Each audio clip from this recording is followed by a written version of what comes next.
Hora do Família em Sintonia. O assunto hoje, gente, é osteopatia. É a medicina alternativa que usa técnicas manuais para movimentar partes do corpo, posicionar, alongar, estimular a recuperação.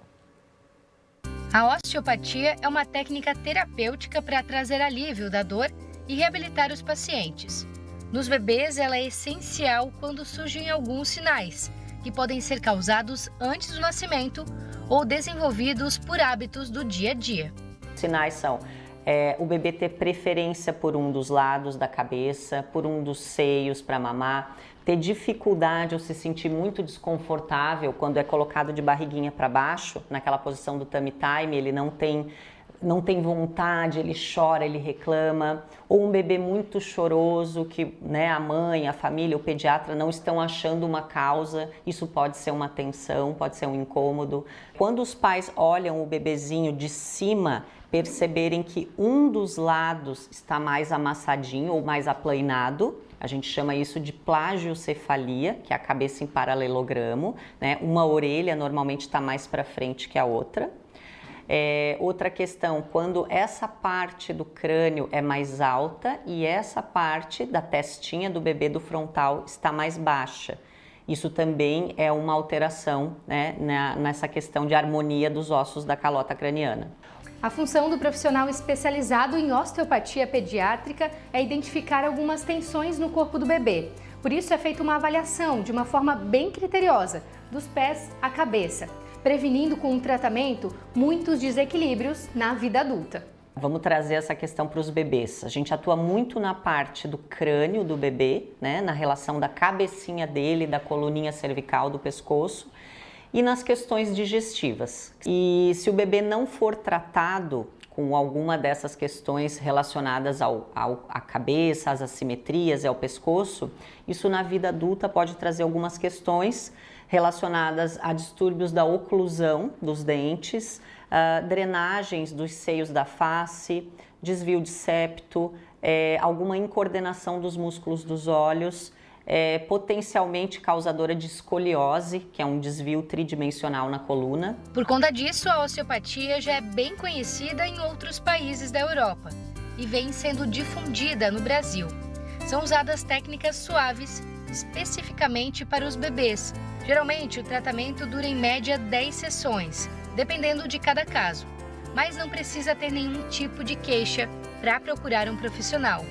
Por isso, a avaliação é importante, justamente como uma forma de prevenção. Os resultados mais consistentes são aqueles que acontecem quando o bebê chega para o osteopata precocemente.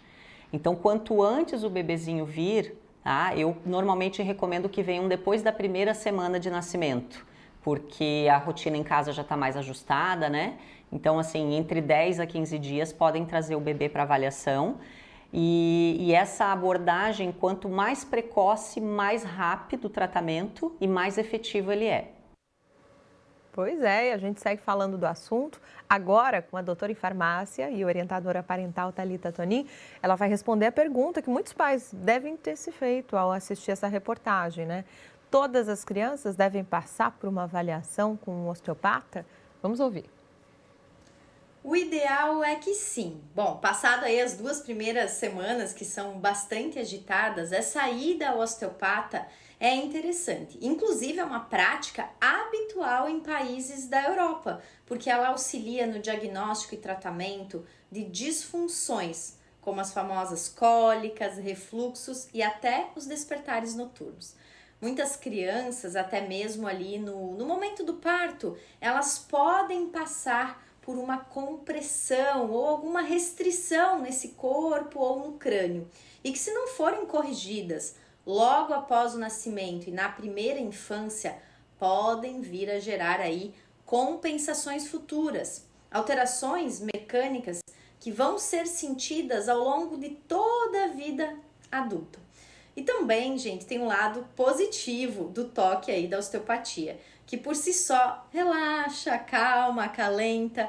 Melhor ainda, quando esse toque, então, tem a intenção de liberar as tensões e equilibrar o corpo.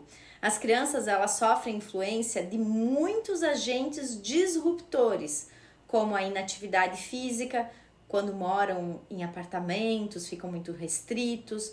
O excesso de sofá também, por conta do excesso de telas. Os traumatismos físicos, criança cai mais, acaba batendo mais a cabeça, os joelhos. E tudo isso também pode ser tratado ali pelas sessões de osteopatia. Bom, a Thalita também explicou para a gente como evitar que os bebês tenham alguma disfunção quando eles preferem dormir de um lado só. Vamos ouvir. Esse vício de postura do bebê ficar só com a cabecinha para um lado pode ter a ver com o período gestacional, como, por exemplo, mau posicionamento ali no útero, ou então ser favorecido por atitudes no dia a dia ali do pai e da mãe. Precisa ficar atenta, por exemplo, na posição do berço e dos trocadores. Quando um lado está na parede, a criança tende a ficar sempre olhando para o único lugar onde vai receber a atenção, o carinho dos cuidadores. Isso pode favorecer os torcicolos, então muda de posição. Dê atenção também, observe se você não está oferecendo com mais frequência sempre a mesma mama ali na hora da amamentação. Ou então segurando a criança com o mesmo braço, para o mesmo lado, podendo trazer essa alteração no pescocinho. Favorece mesmo esse torcicolo congênito. Bom, e por fim, a Thalita explicou também a importância do pediatra também recomendar a criança para uma avaliação com um osteopata. Vamos ouvir. Ambas as áreas, elas têm muita afinidade com anatomia e também fisiologia humana. E a recomendação do pediatra, ela está justamente para ampliar esse olhar de cuidado, né? Quando vai no osteopata, porque cada um ali, o pediatra e o osteopata, eles têm funções diferentes e bem específicas. O osteopata, ele é como se fosse um mecânico do corpinho da criança. Então, ele olha para a coluna, para o crânio, para a pelve, para os nervos que controlam funções importantes, como, por exemplo, mamar, deglutir. Esse olhar especializado do osteopata, ele se faz necessário, sabe? Porque ele é como para além do pediatra, que cuida mais direcionado das funções fisiológicas, digamos assim, gerais da criança. Contudo, o acompanhamento desses dois profissionais, a gente pode dizer que é o cenário ideal para um bebê crescer saudável. Gente, eu estou sempre no meu Instagram também para a gente continuar essa conversa sobre saúde, maternidade, infância. É só vocês clicarem aí no @Thali_positivacão. Espero vocês. Até mais! Até mais, Thalita. E a gente te espera, né? Semana que vem no quadro Família em Sintonia, sempre um assunto interessante aqui toda quinta-feira no SCC no Ar.